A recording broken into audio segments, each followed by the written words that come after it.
आप यकीन माने कि जब हम फ़लस्तीन के सदर महमूद अब्बास को मिले तो वज़ीर-ए-आज़म शहबाज शरीफ का बाजू पकड़ के उन्होंने कहा कि आप मेरे भाई हैं, जितना आपने हमारे लिए किया है, जितनी आपने हमारी आवाज़ उठाई है, मैं समझता हूँ कि ये पाकिस्तान का एक बहुत अहम किरदार है हमारे हकूक़ के तहफ़्फ़ुज़ के लिए। और उन्होंने ना सिर्फ ये कहा कि आपने हमारे हकूक़ के तहफ़्फ़ुज़ के लिए आवाज़ उठाई है और आपने हर फोरम पे हमारी बात की है, उन्होंने ये भी कहा कि पाकिस्तान ने जो इमदादी सामान भिजवाया और जो पाकिस्तान ने फ़लस्तीन के मेडिकल स्टूडेंट्स को बाकायदा तौर पे यहाँ पे तालीम के हवाले से उनको मौक़े फ़राहम किए, हम चाहते हैं कि उसमें भी इजाफ़ा किया जाए। तो देखिए, पाकिस्तान इसमें बहुत अहम किरदार कर रहा है। मियाँ शहबाज शरीफ की पॉलिसी पहले दिन से बड़ी क्लियर है कि वो मेडिकल स्टूडेंट्स हों जिनको यहाँ पे तालीम के मौक़े फ़राहम किए जा रहे हैं फ़लस्तीनी स्टूडेंट्स को,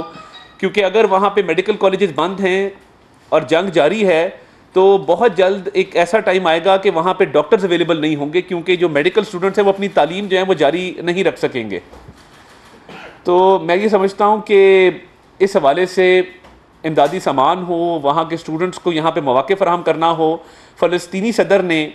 जिन अल्फाज में पाकिस्तान का शुक्रिया किया हमने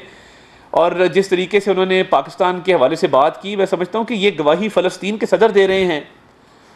कि पाकिस्तान का शुक्रिया इस बात पर। देखिए, पाकिस्तान का पासपोर्ट वाहिद पासपोर्ट है दुनिया के अंदर कि जिस पे लिखा है कि ये तमाम दुनिया के ममालिक के लिए वैलिड है सिवाय इजराइल के।